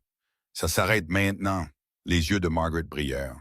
C'est une servante, elle n'est rien. Elle est sous ma protection. Dominic contourna la table, son regard ne quittant jamais sa mère. C'est ma maison, mon personnel, ma décision. Il se dirigea vers Grace, qui se tenait tremblante mais non courbée au centre de la pièce. Sans un mot, il prit sa main. Toute la salle haleta. Mademoiselle Sullivan restera dans cette maison aussi longtemps qu'elle le choisira. La voix de Dominic résonna avec finalité. Quiconque a un problème avec ça peut en discuter avec moi, personnellement. Il conduisit Grace vers la porte. Derrière eux, Lily était sortie du coin où elle s'était cachée, des larmes coulant sur son visage. « Grace, ne pars pas, s'il te plaît. » Grace se tourna, s'agenouillant pour prendre Lily dans ses bras. « Je ne vais nulle part, ma chérie. Je te le promets. » Dominic posa sa main sur l'épaule de Grace, un geste qui parlait plus fort que n'importe quelle déclaration. Et Margaret Castellano, pour la première fois depuis des décennies, resta sans voix. Le bureau était sombre, à l'exception d'une seule lampe projetant une lumière ambrée sur le bureau de Dominic. Dehors, les derniers invités de Margaret partaient, le bruit de leur moteur s'estompant dans la nuit. Grace se tenait près de la fenêtre, sa main tremblant encore de l'épreuve de la salle à manger. Derrière elle, Dominic versa 2 verres de whisky, chose qu'elle ne l'avait jamais vu faire en sa présence auparavant. « Buvez, dit-il, en lui tendant un verre. Vous en avez besoin. » Elle prit d'une gorgée, le liquide brûlant un chemin chaud dans sa gorge. Pendant un long moment, aucun ne parla. Le silence était lourd, mais pas hostile. Quelque chose avait changé entre eux ce soir. Un mur s'était effondré. Finalement, Dominic s'assit sur le bord de son bureau, lui faisant face. Ma mère a dit une chose vraie ce soir. Sa voix était calme, mesurée. Je ne sais rien de vous, de qui vous êtes vraiment, de pourquoi vous êtes ici. Le cœur de Grace se mit à battre la chamade. C'était le moment qu'elle avait redouté et espéré. Vous voulez la vérité? Je veux tout ce que vous êtes prête à me donner. Elle posa son verre et se tourna pour lui faire face. La lumière de la lampe attrapa les larmes qui se formaient dans ses yeux. J'ai grandi en famille d'accueil, différentes maisons, différentes familles, aucune n'était la mienne. À 16 ans, j'avais cessé de croire que quelqu'un voudrait un jour de moi. Sa voix vacilla, mais elle continua. Puis j'ai rencontré quelqu'un, une femme qui m'a trouvé dans une ruelle après que j'ai été battu à moitié à mort. L'expression de Dominic resta illisible, mais ses yeux s'étaient aiguisés. Elle n'avait pas grand-chose elle-même. Elle était jeune, intelligemment en difficulté, travaillant double pour payer son loyer. Mais elle m'a recueilli, a nettoyé mes blessures, m'a nourri et elle a dit quelque chose que je n'avais jamais entendu auparavant. Quoi? Les larmes de Grace débordèrent. Elle a dit que je méritais d'être aimé, que je n'étais pas un déchet, que j'avais de l'importance. Les mots restèrent en suspens dans l'air entre eux. Cette femme a tout changé pour moi. Elle m'a aidé à échapper au système, à trouver des bourses, à me construire une vie. Pendant 8 ans, elle a été ma famille, ma sœur, ma foi. La voix de Grace se brisa. Elle m'a appris que la gentillesse n'exige rien en retour, que l'amour se multiplie quand on le donne. Dominic était complètement immobile. Quelque chose vacilla dans ses yeux. De la reconnaissance, un souvenir. Cette femme, dit-il lentement, est-elle encore en vie? Grace secoua la tête, les larmes coulant librement maintenant. Non, elle est morte il y a 2 ans. Le silence qui suivit fut suffocant. Et sa fille? La voix de Dominic était à peine plus qu'un murmure. Où est sa fille maintenant? Grace le regarda droit dans les yeux. Elle est dans cette maison et elle est seule depuis trop longtemps. Le souffle de Dominic se coupa. Pendant un instant, Grace vit la confusion se battre avec la compréhension sur son visage. Il reliait les pièces, mais pas toutes. Pas encore. Il pensait qu'elle parlait de quelqu'un d'autre, d'une amie, d'une coïncidence.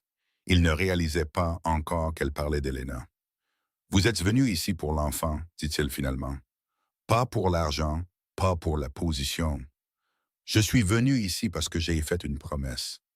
Grace essuya ses yeux. La femme qui m'a sauvé, elle aurait voulu que quelqu'un protège sa petite fille, qu'il l'aime comme elle m'a aimé. Dominic se leva et traversa la distance qui les séparait. Il était proche maintenant, assez proche pour que Grace puisse sentir la chaleur qui émanait de son corps. Vous resterez, dit-il, sa voix rauque d'émotion. Peu importe ce que dit ma mère, peu importe ce que dit quiconque, votre place est ici. Grace leva les yeux vers lui. Dans la pénombre, ses yeux gris et froids contenaient quelque chose de nouveau, quelque chose de vulnérable et de féroce à la fois. « Pourquoi me protégez-vous? » murmura-t-elle. Dominic tendit la main, ses doigts effleurant une larme sur sa joue. « Parce que vous avez sauvé ma fille, et je pense... » Il marqua une pause, luttant avec des mots qui ne venaient pas facilement.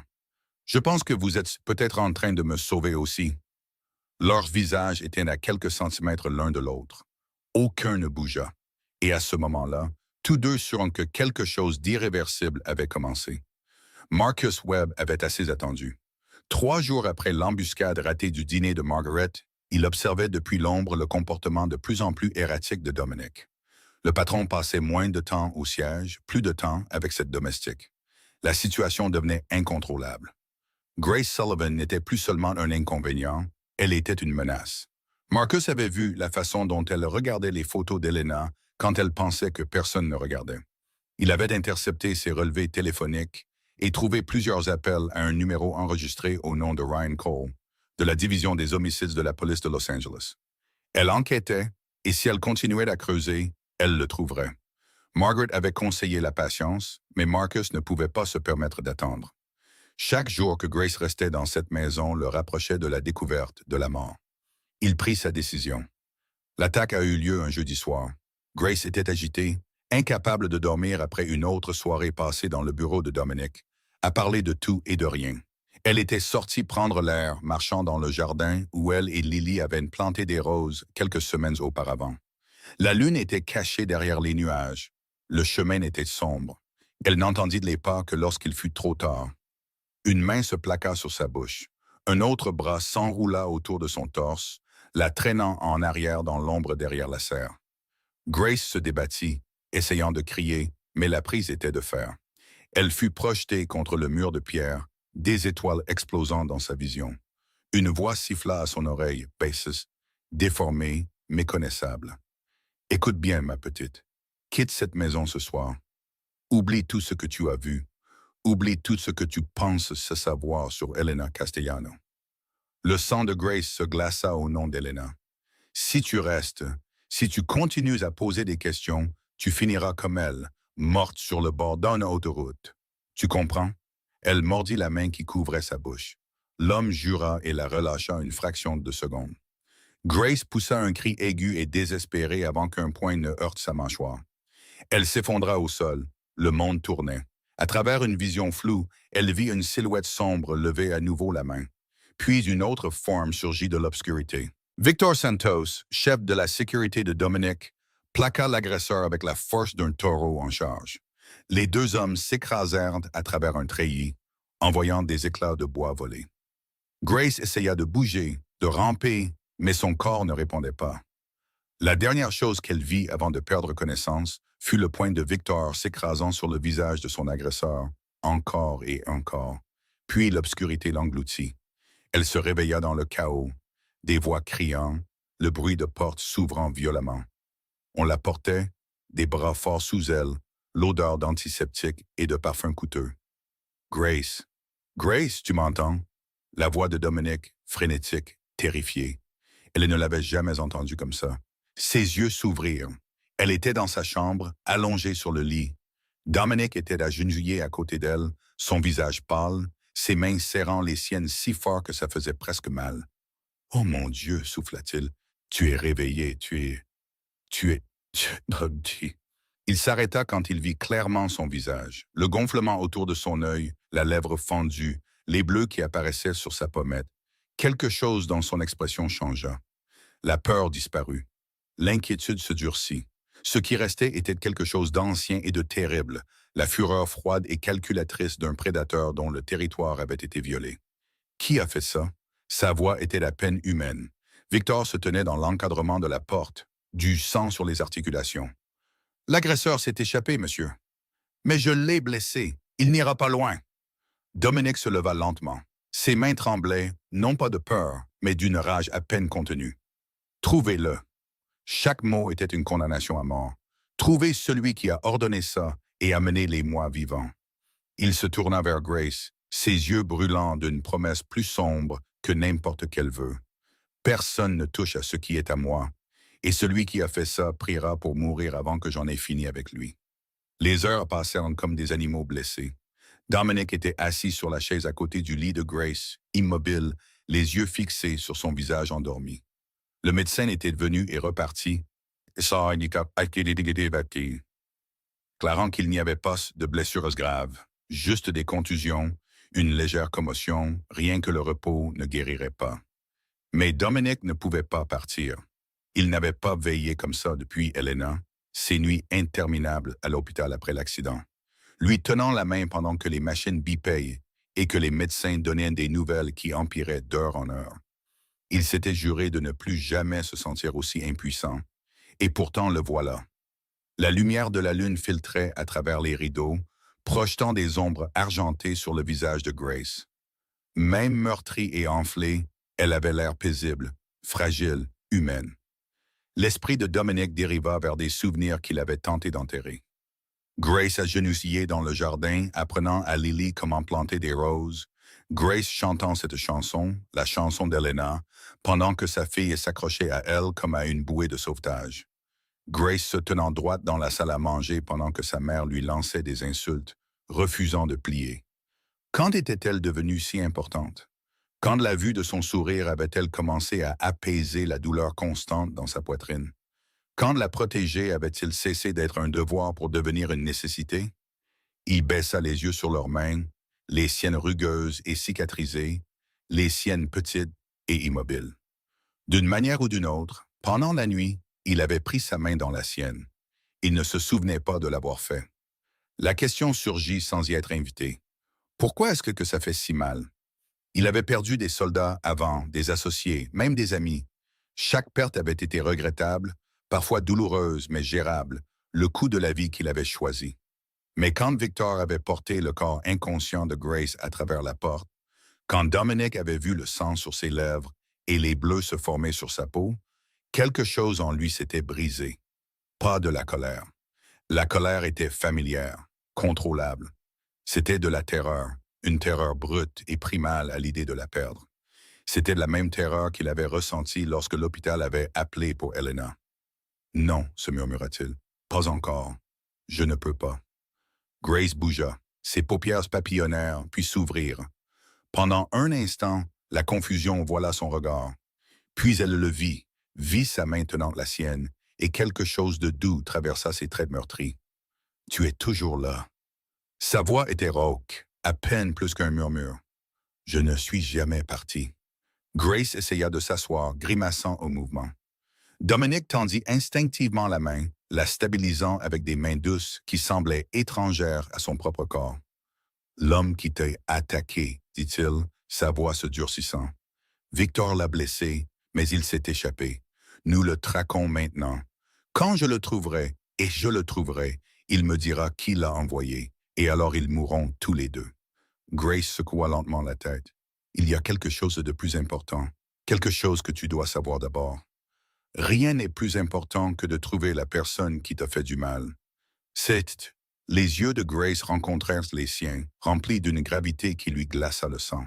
« C'est à propos d'Elena. » Le nom le frappa comme un coup physique. « Elena, qu'est-ce que ma femme a à voir avec tout ça? » Grace serra sa main plus fort.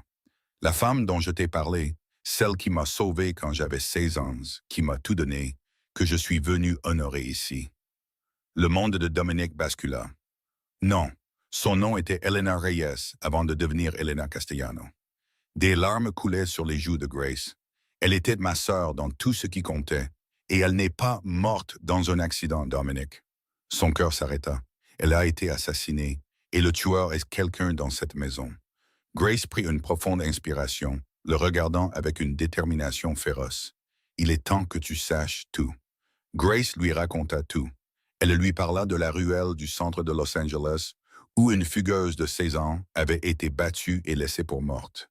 D'une jeune infirmière qui était apparue comme un ange des ténèbres, sans peur et gentille. Elle lui parla du petit appartement qui sentait la lavande, où Elena avait pansé ses blessures et prononcé des mots qui avaient changé sa vie pour toujours. Des années d'appels téléphoniques, de visites, d'encouragement. Une sororité construite non pas sur le sang, mais sur quelque chose de plus fort. Elle lui parla de la photo qu'Elena avait envoyée il y a 3 ans, d'une petite fille aux cheveux sombres et aux yeux brillants. De la voix d'Elena, remplie d'amour. « Elle me rappelle toi, Grace, le même esprit. » Et elle lui parla de l'appel de Ryan Cole il y a 3 mois. « Les conduites de frein ont été coupées, » dit Grace, sa voix stable malgré les larmes qui coulaient sur son visage. « Professionnellement, l'enquête a été étouffée avant que quiconque ne puisse y regarder de plus près. Quelqu'un de puissant l'a fait disparaître. » Dominic n'avait pas bougé pendant sa confession. Il était assis, figé, son visage taillé dans la pierre, ses yeux fixés sur un point lointain, au-delà des murs de la pièce. Quand elle eut fini, le silence fut absolu. Puis, lentement, quelque chose se brisa. Ses épaules se mirent à trembler. Ses mains, des mains qui avaient mis fin à des vies sans trembler, se serrèrent en poings si forts que ses articulations devinrent blanches. « 2 ans, murmura-t-il. Pendant 2 ans, j'ai cru. » Sa voix se brisa. Grace tendit la main vers lui, mais il s'écarta, se levant de la chaise avec une force violente. La chaise s'écrasa au sol derrière lui. « Qui ?» Le mot s'arracha de sa gorge comme le hurlement d'un animal blessé. Ses yeux brûlaient d'une fureur que Grace n'avait jamais vue. Une fureur qui lui fit comprendre pour la première fois pourquoi les hommes le craignaient. « Qui a tué ma femme? Qui me l'a enlevée? » « Je ne sais pas, » dit Grace, se forçant à rester calme. Mais je sais que c'était quelqu'un de proche, quelqu'un qui connaissait son emploi du temps ce jour-là, son itinéraire, ses habitudes. L'esprit de Dominic était déjà en train de calculer, d'analyser. L'emploi du temps d'Elena était privé. Seules quelques personnes y avaient accès. Rosa gérait le calendrier de la maison. Victor coordonnait les mouvements de sécurité. Marcus s'occupait des communications externes avec les alliés de Dominic et sa mère. Margaret avait toujours exigé de connaître les allées et venues d'Elena. Pour la sécurité, prétendait-elle, pour la coordination familiale. Dominic se sentit mal. L'homme qui m'a attaqué la nuit dernière, continua Grace, il savait. Il m'a prévenu d'arrêter d'enquêter sur la mort d'Elena. Il a dit que je finirais comme elle si je ne partais pas. Dominic se tourna vers elle, son expression terrifiante dans sa froide détermination. Décrivez-le. Je n'ai pas pu voir son visage. Il faisait trop sombre, mais Victor l'a blessé à l'épaule droite, je crois. Dominic enregistra l'information. Un homme blessé ne pouvait pas se cacher longtemps. Chaque hôpital, chaque médecin clandestin, chaque planque serait fouillée. Il y a un traître dans ma maison, dit-il, sa voix tombant à un murmure mortel. Quelqu'un en qui j'avais confiance, quelqu'un qui a mangé à ma table, dormi sous mon toit, tout en sachant qu'il avait assassiné la mère de mon enfant. Il s'approcha de Grace, lui prenant doucement le visage entre ses mains, un contraste saisissant avec la violence qui brûlait dans ses yeux. Restez avec Lily. Ne quittez la maison pour aucune raison. Ne faites confiance à personne, ni à Rosa, ni à Victor, à personne jusqu'à ce que je trouve la vérité. Dominic, je les trouverai. Grace, sa voix était une promesse et une malédiction. Je trouverai la personne qui m'a pris Elena, et quand je l'aurai trouvée, elle souffrira de manières qui n'ont pas de nom. Il la relâcha et se dirigea vers la porte. Et puis, dit-il sans se retourner, je réduirai en cendres tout ce qu'elle aime. Dominic travailla toute la nuit. Dans le sous-sol d'un entrepôt du centre de Los Angeles, un lieu connu seulement de ses hommes les plus fidèles, il rassembla une équipe de 5 personnes. C'étaient des soldats qui avaient prouvé leur loyauté par le sang et le feu, des hommes qui mouraient avant de trahir le nom Castellano. Victor Santos se tenait à la tête de la table, son expression sombre. « Nous avons trouvé l'agresseur », rapporta Victor. « Il a été soigné dans une clinique clandestine de l'est de Los Angeles. Blessure par balle à l'épaule droite, exactement là où je l'ai touché. » Les yeux de Dominic étaient froids. Son nom? Tommy Reese, un homme de main de bas niveau. Mais voici ce qui compte. Victor fit glisser une photographie sur la table. Il a ce tatouage sur le cou. Dominic étudia l'image, un serpent enroulé autour d'un poignard, le symbole de la famille Webb, un petit syndicat du crime qui opérait sur le territoire de Castellano depuis des décennies, toléré en raison de son utilité pour les basses besognes. Webb, le nom résonna dans l'esprit de Dominic. Marcus Webb, son bras droit, son conseiller le plus fiable, l'homme qui s'était tenu à ses côtés aux funérailles d'Elena, offrant ses condoléances avec des larmes aux yeux. Le sang de Dominic se glaça. « Où est Reese maintenant ?» demanda-t-il, sa voix ne trahissant rien. « Mort. Quelqu'un l'a eu avant nous. » Travail de professionnel, une seule balle, à bout portant. Bien sûr. Marcus nettoyait des traces. Dominic renvoya l'équipe avec des instructions pour continuer la surveillance, mais il garda Victor avec lui. « J'ai besoin que tu fasses quelque chose, » dit Dominic doucement. « Quelque chose qui reste entre nous. » Victor hocha la tête. « N'importe quoi, patron. » Marcus Webb, je veux que ces communications soient surveillées. Chaque appel, chaque message, chaque réunion, mais il ne doit pas le savoir. Compris? Si Victor était surpris, il ne le montra pas. Compris. Pendant les 48 heures suivantes, Dominic joua son rôle à la perfection. Il rencontra Marcus comme d'habitude, discuta des affaires, partagea des repas. Il rit aux blagues de Marcus, accepta ses conseils, le traita comme le frère qu'il avait toujours cru qu'il était. Et pendant tout ce temps, le piège se refermait. La troisième nuit, Dominic divulgua de fausses informations par des canaux que seul Marcus pouvait accéder. Il mentionna nonchalamment, presque négligemment, que Grace avait trouvé des documents liant l'accident d'Elena à un paiement spécifique, des preuves qui exposeraient toutes les personnes impliquées. C'était un mensonge, mais Marcus ne le savait pas. En quelques heures, Victor intercepta un appel téléphonique. La voix de Marcus, paniquée et essoufflée.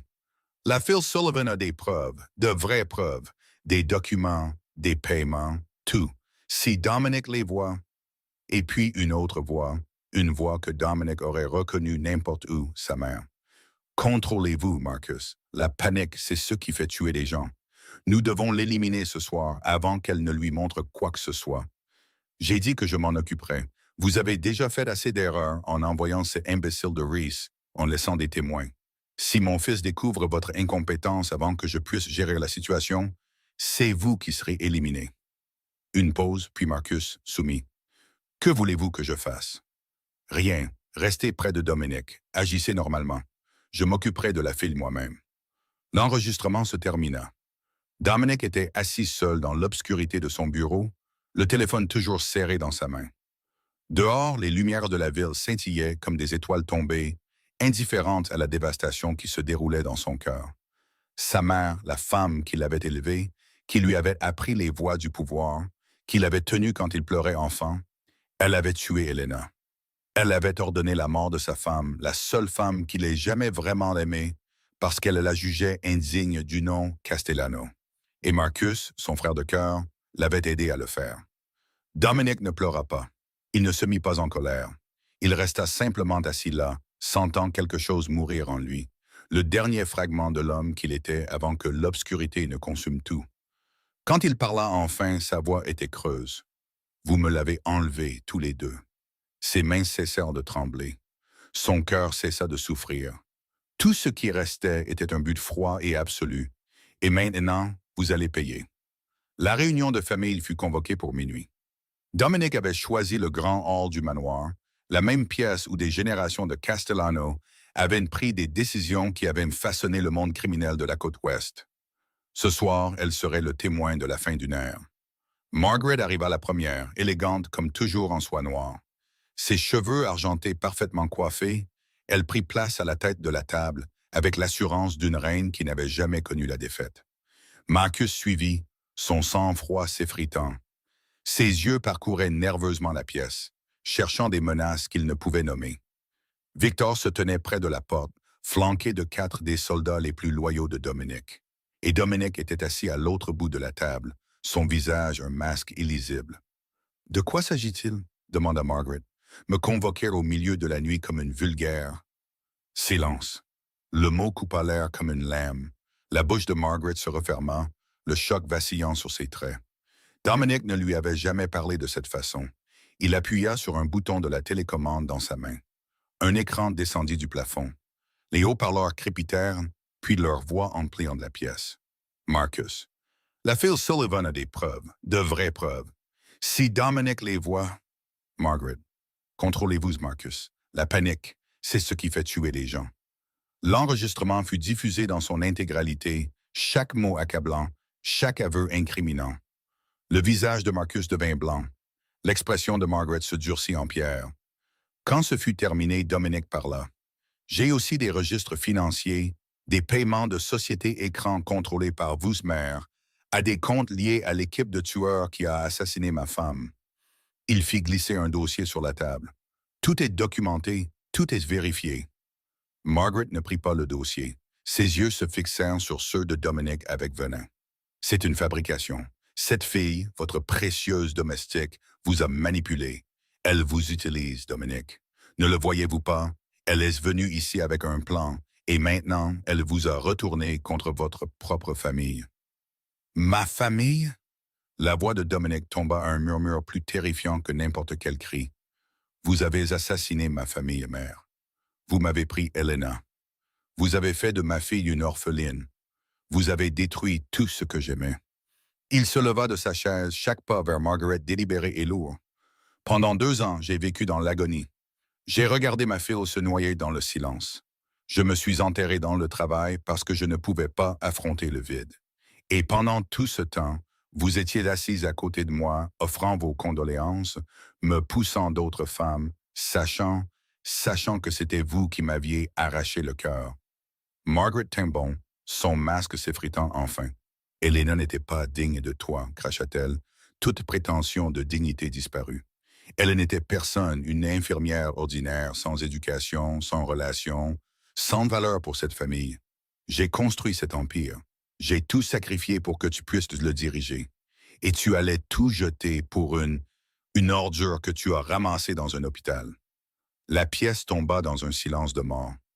Dominic fixa sa mère, cette femme qu'il avait autrefois aimée, admirée, en qui il avait eu confiance plus que tout.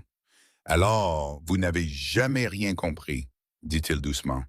Elena valait plus que toutes les alliances que vous avez jamais faites, plus que chaque dollar sur nos comptes, plus que cet empire que vous vénérez. Il se tourna vers Victor et hocha la tête. Les soldats s'avancèrent, saisissant Margaret et Marcus avant que l'un ou l'autre ne puisse réagir. Marcus cria, supplia, appela le nom de Dominic comme une prière. Margaret se débattit avec la fureur d'un animal acculé, sa façade élégante complètement brisée. « Tu le regretteras » hurla-t-elle alors qu'il la traînait vers la porte. « Sans moi, cette famille n'est rien, tu n'es rien, tout s'effondrera. » Dominic la regarda partir, son expression taillée dans la glace. « Cette famille s'est effondrée le jour où vous avez ordonné la mort de ma femme, dit-il. Je ne fais qu'enfin enterrer le cadavre. » Les portes se refermèrent derrière eux, et Dominic resta seul dans le hall vide, entouré de fantômes. Justice avait été rendue, mais Elena était toujours partie, et rien. Rien ne comblerait jamais ce vide. Une semaine après que Margaret et Marcus aient été emmenés, le manoir Castellano commença à respirer différemment. Le silence oppressant qui avait hanté ses couloirs pendant 2 ans se leva lentement. La lumière du soleil semblait plus chaude à travers les fenêtres. Les domestiques se déplaçaient avec moins de peur dans leurs pas. Et quelque part dans le jardin, le rire d'une petite fille résonnait comme des cloches. Lily s'était épanouie. Elle parlait librement maintenant, posant des questions, racontant des histoires, chantant les chansons que Grace lui avait apprises. Les cauchemars venaient encore occasionnellement, mais ils s'estompaient, remplacés par des rêves qu'elle partageait avec enthousiasme chaque matin. Cet après-midi-là, Lily était assise entre Grace et Rosa dans le jardin, tissant des couronnes de fleurs avec des doigts maladroits mais déterminés. « Co-Grace » dit soudain Lily, ses petites mains s'arrêtant sur les tiges. « Est-ce que tu vas rester pour toujours? » Le cœur de Grace se serra. Elle regarda la petite fille, la fille d'Elena, l'enfant qu'elle avait fini par aimer comme la sienne, et découvrit qu'elle ne pouvait pas répondre. « Parce que je veux que tu restes, » continua Lily, ses yeux sombres et sincères. « Je ne veux pas que tu partes comme maman l'a fait. » Avant que Grace ne puisse répondre, des pas s'approchèrent sur le chemin de gravier. Dominic. Il avait l'air différent ces jours-ci. Les arêtes vives de son chagrin s'étaient adoucies. La glace dans ses yeux avait commencé à fondre. Il était toujours dangereux, le serait toujours. Mais il y avait quelque chose de plus humain en lui maintenant. « Lily, dit-il doucement, peux-tu rentrer avec Rosa? J'ai besoin de parler à Co-Grace. » Lily les regarda avec des yeux bien trop sages pour ses 5 ans. Elle sourit d'un sourire secret et plein d'espoir et prit la main de Rosa. « Ne sois pas trop long, papa. On fait des couronnes pour tout le monde. » Quand ils furent seuls, Dominic tendit la main à Grace. « Marche avec moi. » Il la conduisit au jardin des roses, leur jardin des roses, le lopin de terre où ils s'étaient agenouillés ensemble avec Lily, où leurs mains s'étaient touchées pour la première fois, où quelque chose de non dit avait commencé. Le coucher de soleil peignait le ciel de nuances d'or et d'ambre. Les roses qu'ils avaient plantées étaient en fleurs maintenant, rouges, blanches et roses, remplissant l'air de douceur. Dominic s'arrêta à côté du rosier blanc, celui que Lily avait nommé la rose de maman. « Grace. » Sa voix était calme, dépouillée de son autorité habituelle. « Tu es venue ici pour Elena, tu es restée pour Lily. Tout ce que tu as fait a été pour elle. » Grace hocha la tête, la gorge serrée. « Mais j'ai besoin de savoir. » Il se tourna pour lui faire face, ses yeux gris vulnérables d'une manière qu'elle n'avait jamais vue. « Pourrais-tu rester pour moi? » Son souffle se coupa. « Dominic, je ne suis personne. Une orpheline, une domestique. Et tu es... » Je suis un homme qui était mort à l'intérieur jusqu'à ce que tu entres dans ma maison. Il s'approcha, comblant la distance entre eux. Elena n'était aussi personne selon les standards de ma mère. Une infirmière d'une famille pauvre. Sans relation, sans richesse, sans statut. Et elle a été le plus grand cadeau que la vie m'ait jamais fait. Sa main se leva, lui caressant doucement le visage. Je ne t'aime pas parce que tu as sauvé ma fille Grace. Je t'aime parce que tu m'as appris que la lumière peut exister dans l'obscurité, parce que tu as regardé un monstre et vu un homme, parce que chaque moment avec toi me donne envie d'être meilleur que je ne le suis. Des larmes coulaient sur les joues de Grace. Je t'aime aussi, murmura-t-elle. Je crois que je t'aime depuis la nuit où j'ai chanté pour Lily et que je t'ai vu pleurer dans le couloir. Depuis que j'ai réalisé que l'homme le plus craint de Los Angeles n'était qu'un père brisé essayant de sauver son enfant. Dominic appuya son front contre le sien. Je ne te mérite pas. Aucun de nous ne mérite ce qui nous a été donné, mais Elena m'a appris que l'amour ne se mérite pas. C'est un choix. Elle se mit sur la pointe des pieds et là, sous le coucher du soleil, entourée de roses qui murmuraient la perte et le renouveau, ils s'embrassèrent. C'était doux au début, hésitant, fragile, puis plus profond, désespéré, comme s'ils se noyaient tous les deux et que l'autre était de l'oxygène. Quand ils se séparèrent enfin, Dominic souriait, un vrai sourire. Et Grace sut, avec une certitude absolue, qu'elle était enfin chez elle. 3 ans plus tard, le manoir Castellano s'était transformé. Fini le mausolée froid qui avait étouffé tous ceux qui y entraient. À sa place se dressait une maison, vibrante, chaleureuse, vivante des sons du rire et de l'amour. Le jardin de roses avait triplé de taille, s'étendant maintenant sur toute la pelouse arrière, en vagues de cramoisie, d'ivoire et de roses poudrées. C'était devenu un sanctuaire, un lieu où les souvenirs étaient honorés et où de nouveaux étaient créés. En cet après-midi de printemps particulier, une fillette de 8 ans aux boucles sombres guidait son petit frère à travers les sentiers du jardin avec le sérieux d'un conservateur de musée. « Ceci est le jardin de maman Elena, Lucas », annonça Lily, ajustant le bambin sur sa hanche avec une aisance pratiquée. « Chaque fleur a un nom. Chaque nom est un sentiment. » Lucas, à peine 1 an, gazouilla joyeusement et attrapa un pétale voisin. « Attention !» Lily redirigea doucement sa main potelée. « Ça, c'est l'espoir. On ne cueille pas l'espoir, on le laisse grandir. » De la terrasse, Grace regardait ses enfants avec des larmes aux yeux. Ses enfants. Le mot semblait encore un miracle. Dominic se tenait derrière elle, ses bras enroulés autour de sa taille, son menton reposant sur son épaule. L'homme le plus craint de la côte ouest était devenu tout autre chose au cours de ces 3 dernières années. Un mari dévoué, un père présent, un homme apprenant chaque jour à laisser l'amour adoucir ses ongles. « Elle va être une merveilleuse grande sœur », murmura Grace. « Elle l'est déjà. » Dominic déposa un baiser sur sa tempe. Elle a appris des meilleurs. Ils regardèrent une Lily s'arrêter devant 2 rosiers plantés côte à côte, l'un blanc, l'autre rouge, tous deux en pleine floraison. Celui-ci, dit Lily à Luca, en montrant les roses blanches, c'est le premier amour de maman Elena. Elle m'a donné la vie, Lucas. Elle est au paradis maintenant, mais elle veille sur nous. Puis elle montra les roses rouges, vibrantes et fortes. Et celle-ci, c'est l'amour guérisseur de maman Grace. Elle est venue quand j'étais brisé et elle m'a réparé. Elle a réparé papa aussi. Lily se pencha près de l'oreille de Lucas, chuchotant de manière conspiratrice. Elle est notre miracle. La main de Grace vola à sa bouche, submergée. Dominic la tourna doucement pour lui faire face, essuyant les larmes de ses joues. « Tu nous as sauvés, » dit-il doucement. « Nous tous. » Grace secoua la tête. « Non, Elena m'a sauvé la première. Tout ce que j'ai fait, c'était grâce à elle. Elle m'a envoyé ici, Dominic. Je le crois vraiment. Elle n'est jamais vraiment partie. Elle a juste changé de forme. » Du coin ombragé de la terrasse, Rosa, maintenant à la retraite mais faisant à jamais partie de la famille, sourit depuis son fauteuil rembourré. « Le véritable amour ne meurt jamais, » dit la vieille femme, sa voix portant la sagesse de décennies. « Il ne fait que se transformer. L'amour d'Elena est devenu la mission de Grace. La mission de Grace est devenue la guérison de cette famille. Et maintenant, cette guérison se transmettra à travers ses enfants et leurs enfants pour toujours. » Lily courut vers ses parents, Lucas rebondissant dans ses bras. « Papa, papa, je dois te dire quelque chose d'important. » Dominic s'agenouilla pour croiser son regard. « Qu'est-ce que c'est, princesse? » L'expression de Lily était solennelle, pensive, si semblable à celle d'Elena que cela coupa le souffle de Grace.